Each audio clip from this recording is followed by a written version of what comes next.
quieres, cuéntame acerca de tu casa, de tu mamá, de tu papá. Bueno, pues la historia debe comenzar donde es el principio. El principio es la historia de mamá, que al casarse con papá, pues nunca pensó todo lo que se le venía encima. Pues mi papá tenía una hermana que era la única familia. Y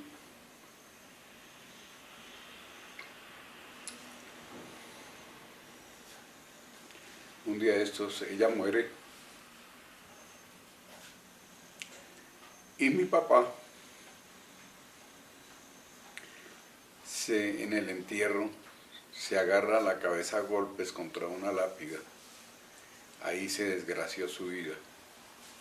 Se hizo una fractura craneana que nunca supimos hasta cuando lo fuimos a sacar los restos, que él tenía esa fractura. Eso hizo que se volviera loco. Por supuesto, lo catalogaron como un loco místico. Ese fue el catálogo que le dieron en Cibaté. Y así lo trataron por 33 años. Él era zapatero, fabricante de calzado.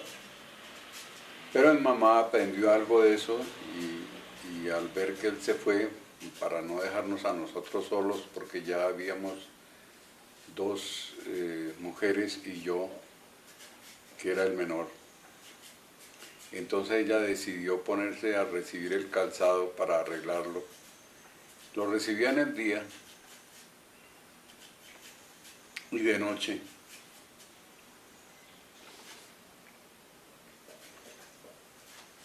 De noche lo arreglaba.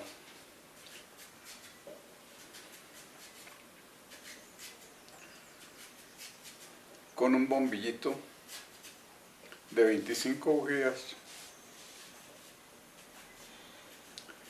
Esto pues le hizo daño a ella siempre, pero logró sobrepasar eso.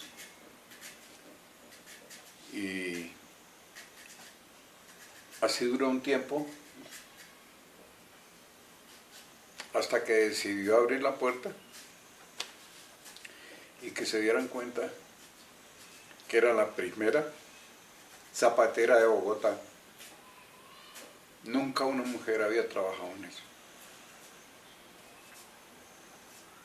Y con ese trabajo logró sacarnos adelante. Yo empecé a estudiar y me fue muy mal en el estudio porque primero nunca me dijeron que uno estudiaba para uno, sino que me obligaban a ir a la escuela y si no iba me rompían a fuete. Eso ella era muy seria. Entonces yo iba casi obligado a estudiar.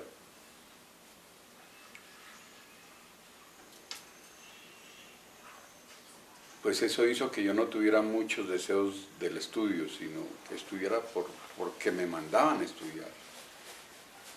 Lo que a un niño se le debe decir es que el estudio es lo único que le puede dejar a un padre, sin que nadie se lo vaya a quitar, solo el poder de Dios. La cuestión es que también me fue mal en el colegio porque, estando haciendo el tercero de primaria, yo hice un metro en obras manuales que tenía los decímetros y los centímetros en pita. Estuvo muy bien elaborado, pero al que me ayudó a llevar los palos, a él le dieron la mención de honor. Eso me frustró mucho, porque pues a mí me dieron un diploma, pero yo sentí que me habían robado. Y decidí que si yo conseguía trabajo, no iba a volver a estudiar. Y así fue. Yo le dije a mamá, yo no vuelvo a estudiar si consigo trabajo antes de que empiece la clase en la escuela. Yo estudié en la escuela del Monfort, una escuela de los padres de La Salle. muy buena, por cierto, porque yo con un tercero de primaria tendría que hacer muchas cosas. No se estudiaban idiomas, porque en ese tiempo no había los idiomas, y un profesor que quiso ayudarnos con el inglés, no le dieron sitio donde el padre Campamor para darnos las clases, porque eso era parte de todo. Y no fue posible que le dieran el salón. Compramos un libro que se llamaba Las primeras lecciones de inglés por Hamilton, y nos quedamos con el libro porque nunca nos enseñaron nada. Bueno, pasó el tiempo, conseguí el puesto en los Salesianos, a trabajar ahí en la portería, de ayudante,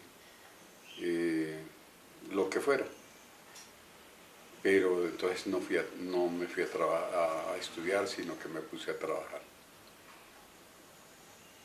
Así pasaron los años. Yo estuve con los Salesianos, estuve un buen tiempo, algo más de un año, pero estando en vacaciones de Navidad, me llamaron a que les ayudara en el comedor, porque habían llegado una cantidad de sacerdotes y no tenían gente para atenderlos. Y yo fui con mucho gusto.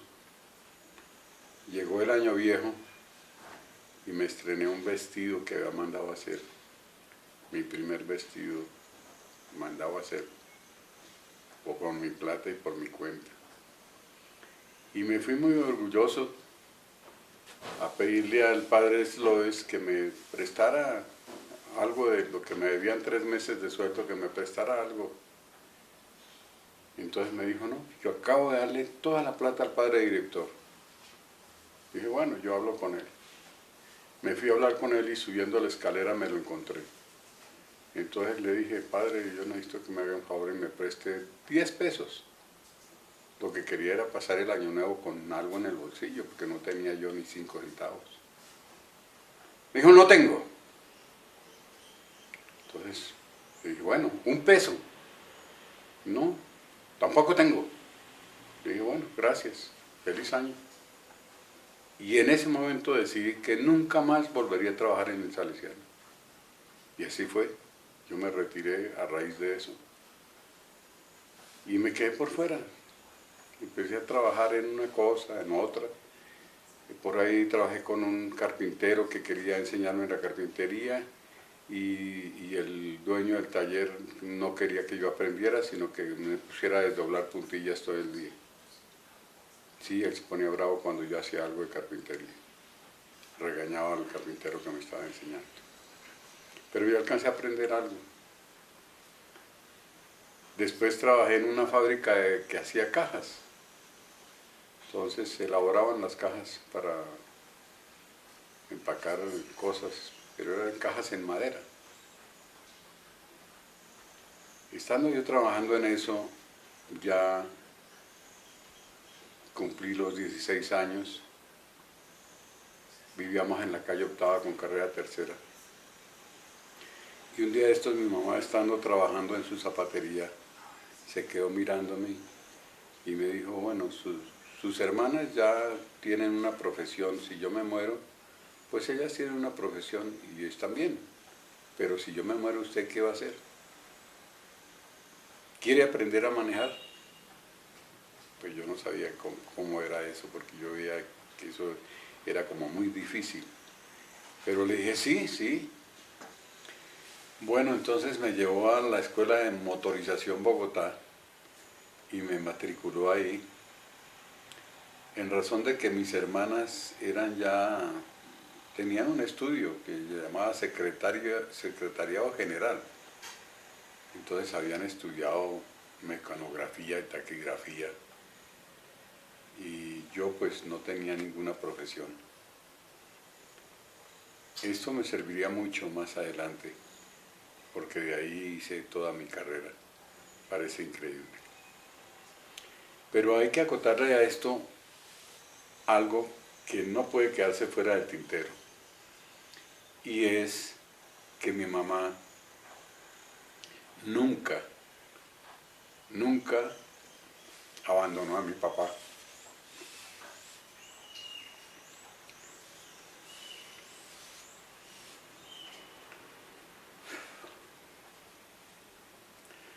pues íbamos a visitarlo al manicomio cuando estaba allá, y la visita era algo tenaz, porque había que llevar un piquete.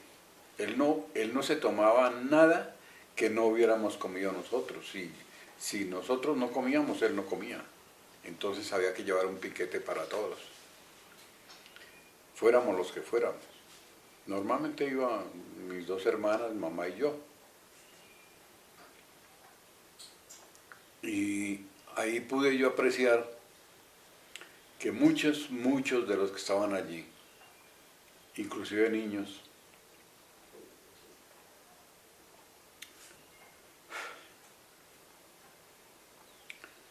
los familiares lo llevaban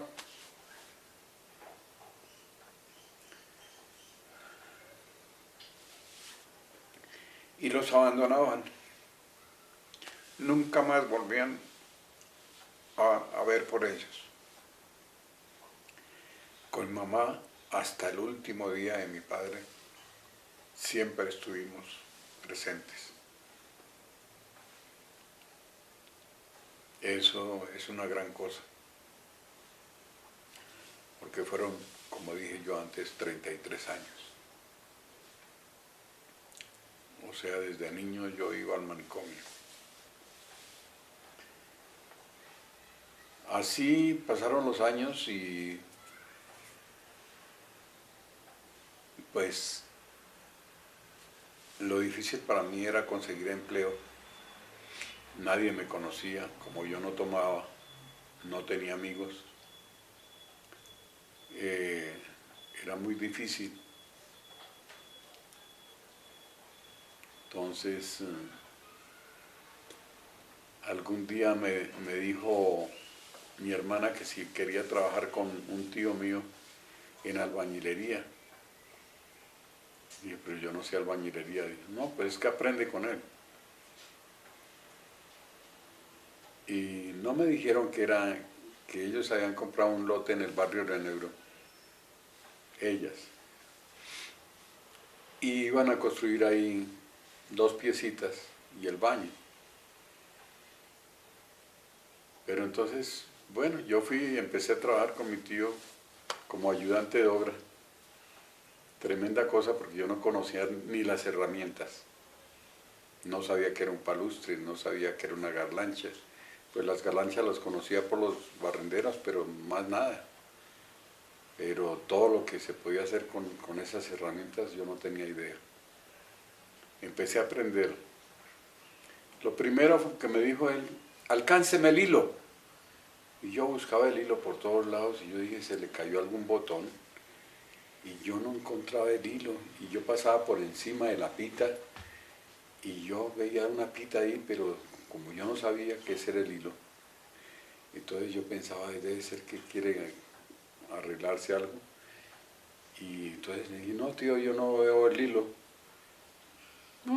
Qué regaño tan grande.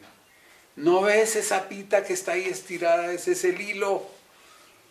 Recójalo y me lo trae. Aprendí en ese momento qué era el hilo. Eso fue tenaz.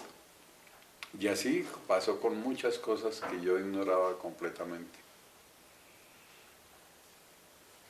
Estando en esa construcción, cuando ya estábamos echando la culata, yo le servía de ayudante para la mezcla. Y habíamos subido unos palos y entre eso había un palo todo atravesado, horroroso, con unas curvas tenaces. Y él me regañó porque estaba remontado uno sobre otro.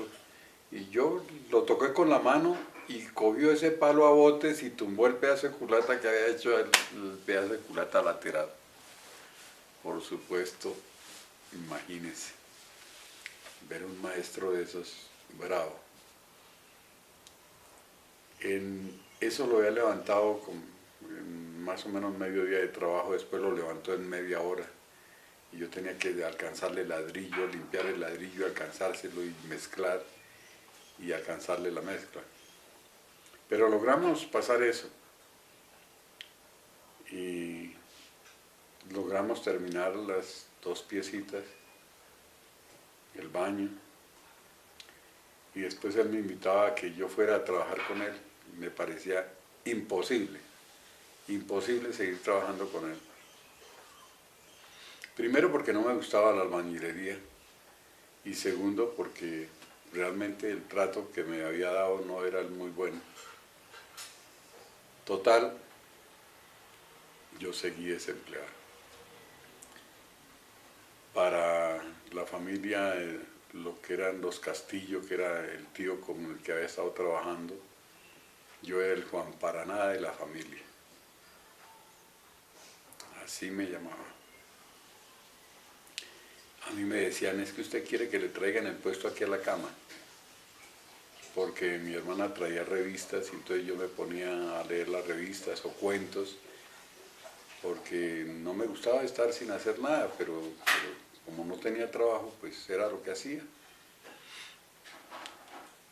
Tiempo después encontré trabajo con Luis Croeto Salazar, un señor que tenía una ebanistería y hacía muebles. Y empecé a trabajar con él y aprendí a hacer muebles y por contrato. Trabajamos por contrato. Trabajé con él como un año y medio, 2 años. Pero tuvimos un problema ahí con la señora y decidí dejar de trabajar en eso. Y me salí otra vez. Entonces pasó tiempo que yo estuve a la deriva. Estuve trabajando con los primos, los hijos de mi tío Darío Castillo, con Libardo Castillo y Miguel Castillo. Ellos hacían los fulones para lo que era la Colombiana de Curtidos. Eran unos tanques, parecían barriles, pero eso era de 2,50 metros. Ahí se curtían los cueros. Eso tenía eje y tenía piñón y tenía movimiento. Pero era muy difícil porque siempre mi primo Miguel, él tenía la ley del embudo, como le decía yo. Lo ancho para él y lo angosto para uno. Y algún día de estos decidí yo no trabajar más con él. Entonces, pues me dediqué a trabajar con un taxi que era de mi cuñado. Trabajé así un tiempo. De pronto mi hermana me dice que un señor Gregorio Bautista estaba creando una empresa, que si quería íbamos a hablar con él a ver si me daba trabajo. Y yo le dije que sí, y nos fuimos. Y tan de buenas que encontramos a don Gregorio dirigiendo el alumbrado de la calle, ahí de lo que daba sobre el andén. Y entonces no tuve ni que preguntarlo ni nada, sino que ella me lo presentó ahí en la calle. Y entonces me dijo, ¿qué sabe hacer usted? Le dije, pues yo soy chofer mecánico. Dijo, ¿y usted necesariamente tiene que estar en el carro? Yo no le entendí muy bien la pregunta, pero yo pensé que sí era capaz de manejar mucho tiempo. Y yo le dije, pues yo he estado hasta 36 horas manejando.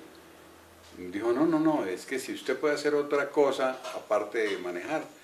Entonces yo le dije la respuesta clave para entrar a trabajar, sin pensarlo en ese momento, sino era lo que yo sentía. Y no, si hay que barrer, pues barremos. Inmediatamente me dijo, camine, llena la hoja de vida, y llené la hoja de vida y entré a trabajar. Entonces era el chofer de la gerencia, pero mi título era ayudante general, porque yo tenía que hacer de todo lo que me tocara. Recibir papel, cuadrar papel, a veces contar, llevar el papel de un lado a otro, o cuando lo estaban contando las chicas, entonces ayudarles a bajar la resma, pasarles la resma para que la contaran cuando recibíamos el papel del Banco Bogotá y volverla a pasar a la base ya contada, porque todo eso era hoja por hoja que se contaba. En ese tiempo no teníamos contadoras para el papel. Así pasaron desde el 20 de marzo de 1961 hasta diciembre de 1962, que me dio a mí porque yo estaba ganando más con lo que hacía en la casa de carpintería que con lo que me pagaba la empresa.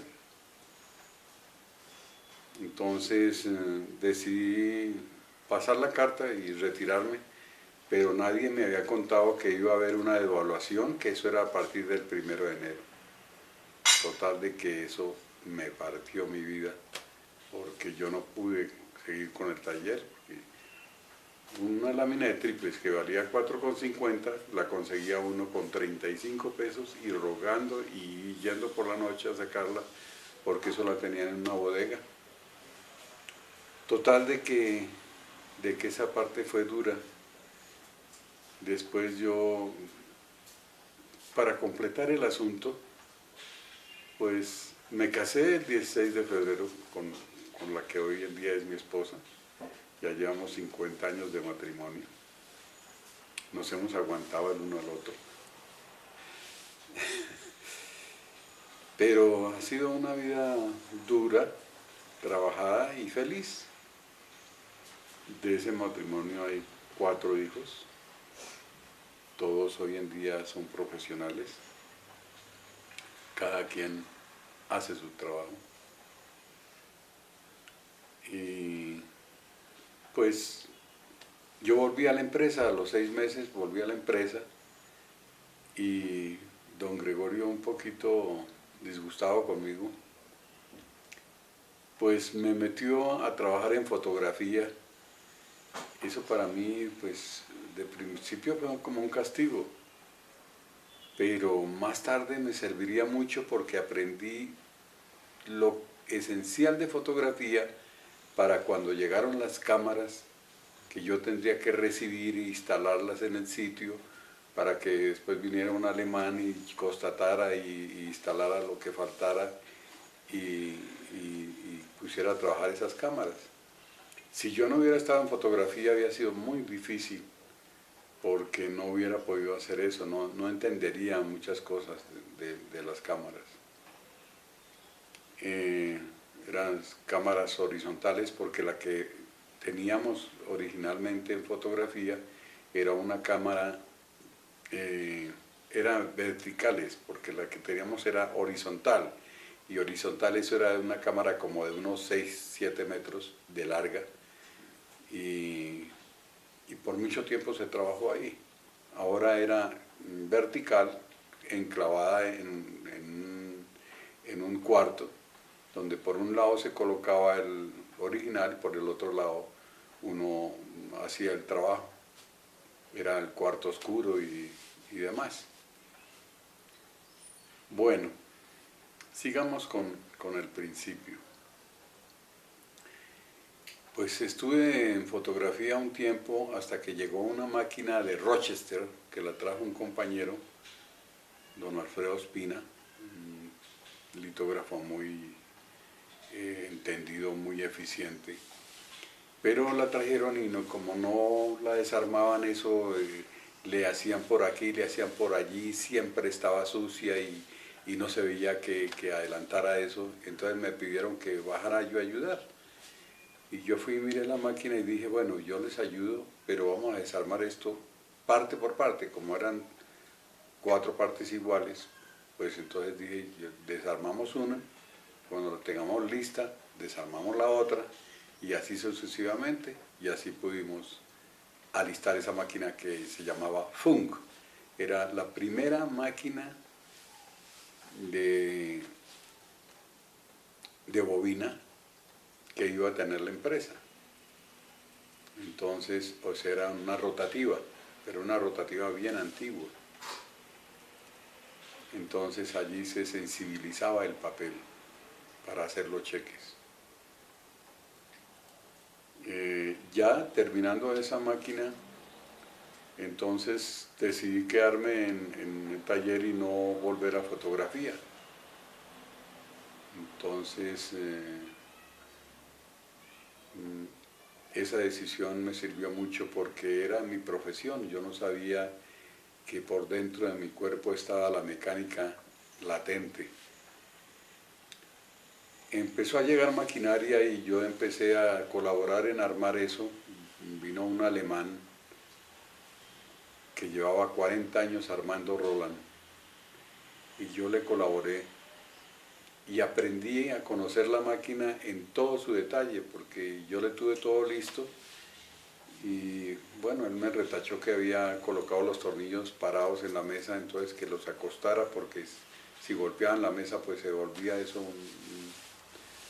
un caos. Así que armamos la máquina con él y antes de irse habló con don Gregorio y le dijo, usted está comprando máquinas de segunda y va a necesitar un mecánico y no tiene que salirlo a buscar porque ahí lo tiene. Entonces ya me ofreció don Gregorio a raíz de eso, de lo que dijo el señor Kraft, me ofreció que pasara a las perforadoras y al mismo tiempo asistiera a la mecánica, que viera qué necesitaba para la mecánica. Así que pasé a las perforadoras. Sin ninguna instrucción, porque apenas lo que yo había conocido en parte que le había ayudado a don Luis Enciso. Y ahí aprendí lo de las perforadoras, que más tarde, después de 50 años, vería yo cómo me iba a servir eso.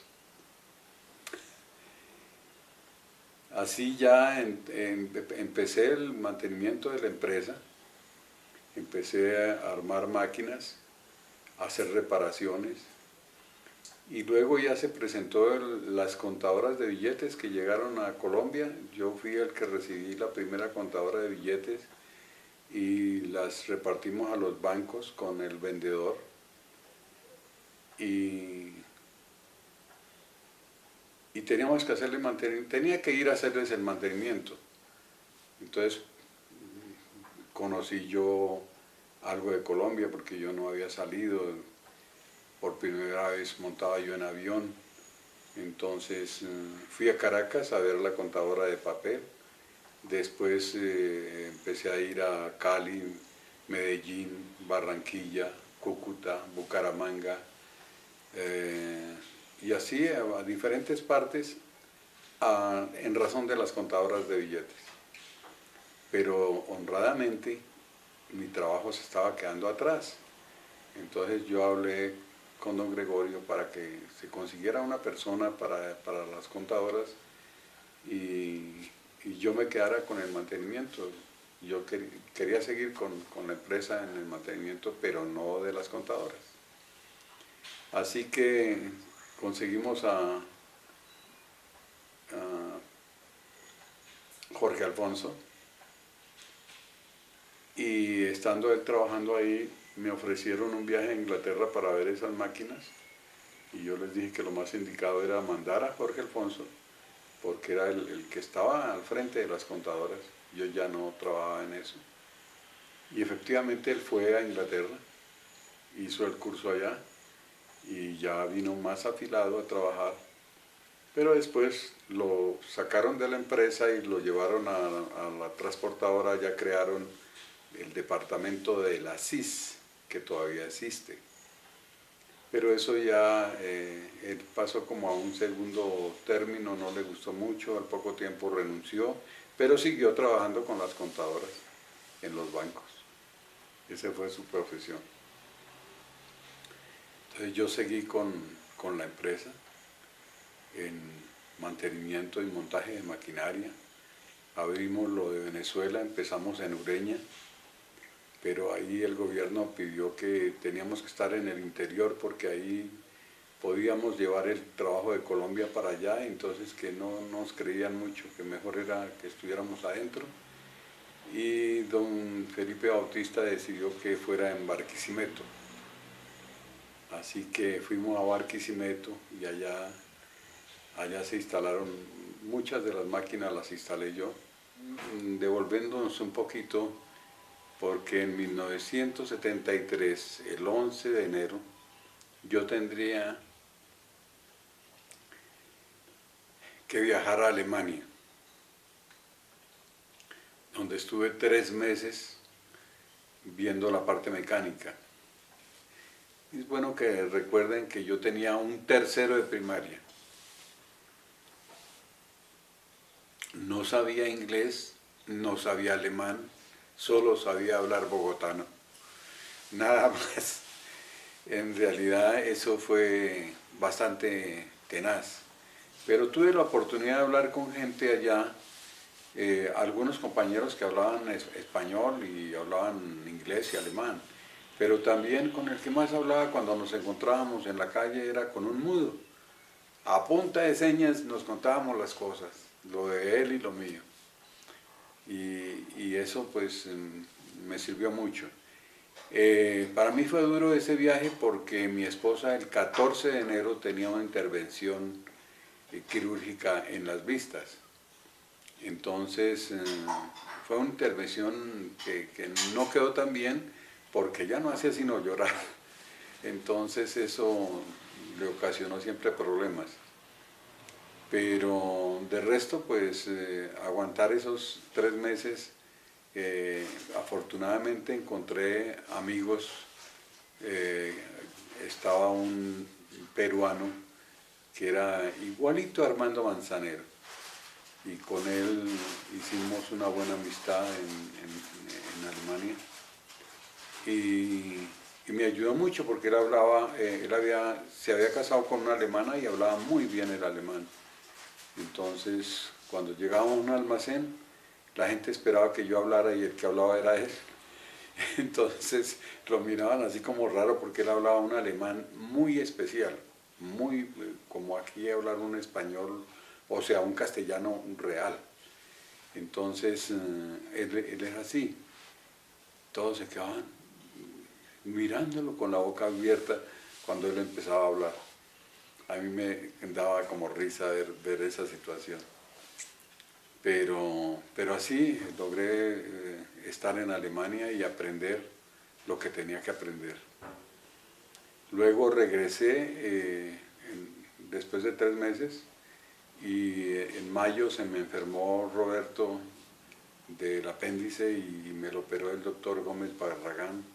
La empresa me ayudó con eso y logramos que quedara bien.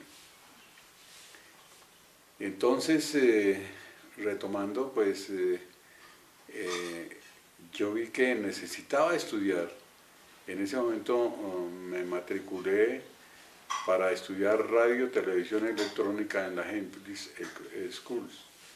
Y después salió el bachillerato por radio y entonces me hice bachiller por radio.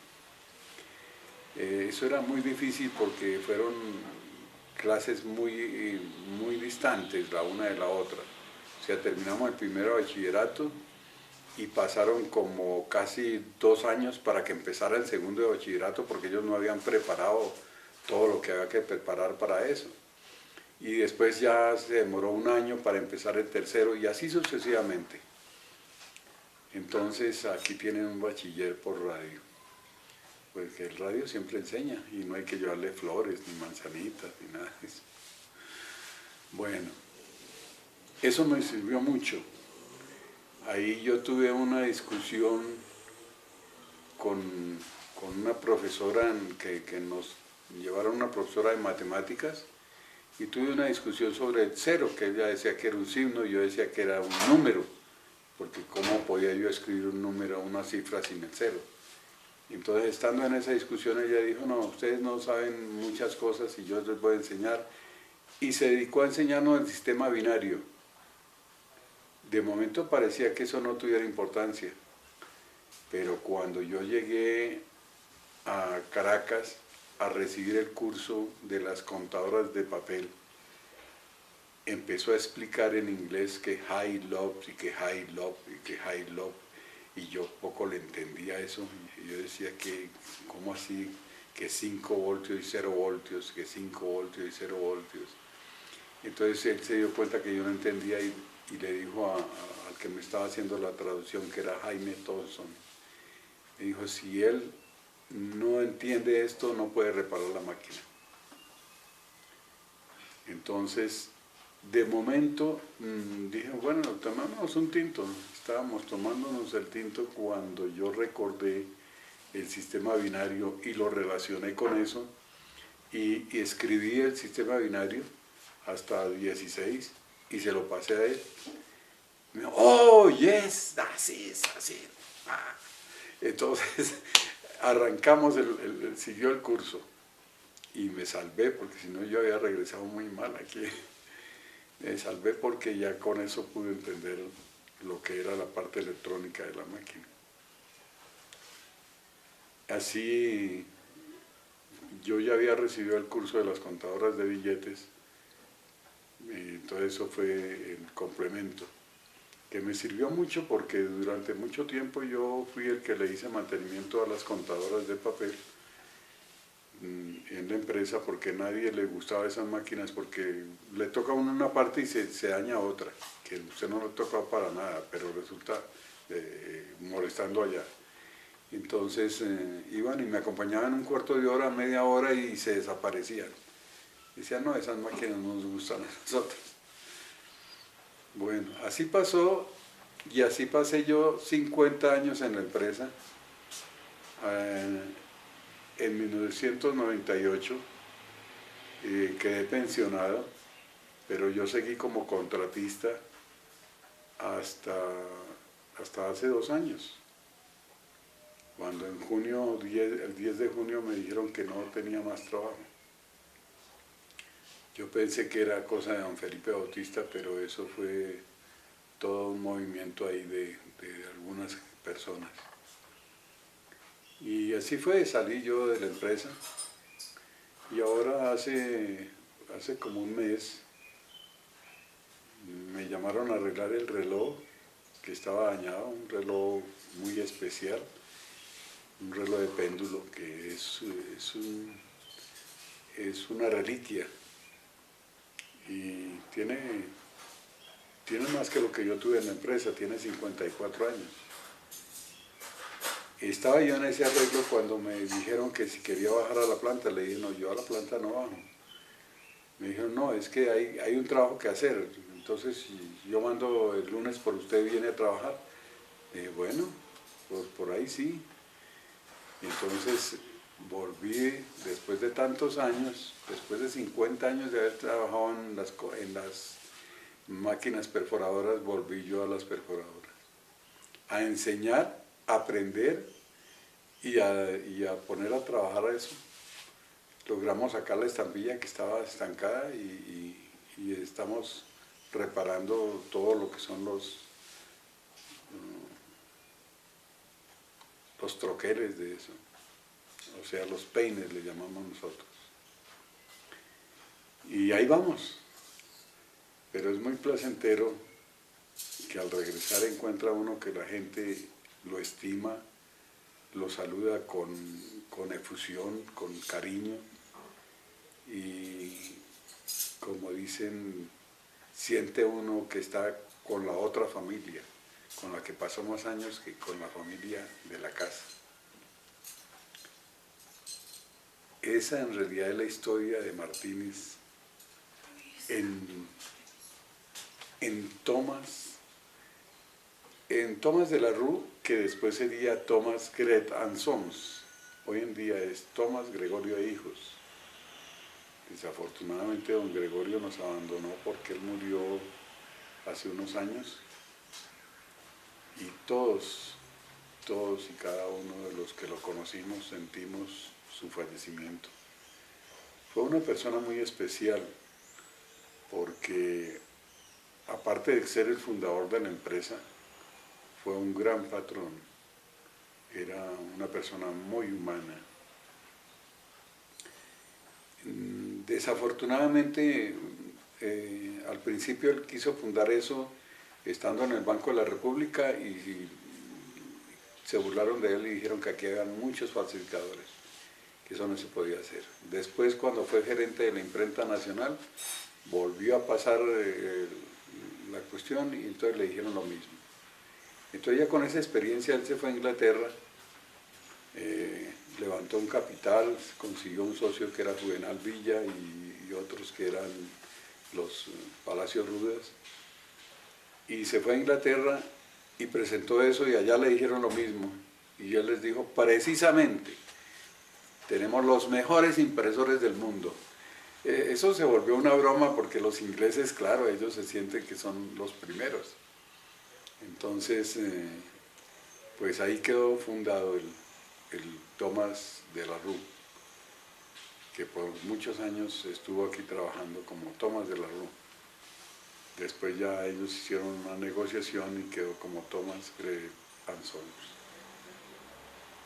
La historia de don Gregorio es mucho más bonita que la mía. Y yo tengo muchas cosas en la cabeza sobre esa historia. Pero bueno, ya con esto hemos llegado casi al final de donde estamos. Total de que espero que la gente que vea que tenga la oportunidad de ver este video, comprenda lo que es el trabajo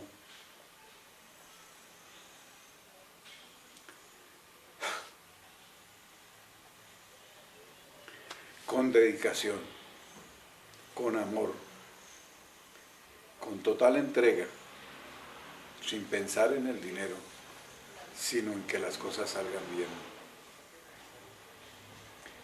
Así que, sin más por el momento, Luis Arturo Martínez Clavijo se despide de ustedes.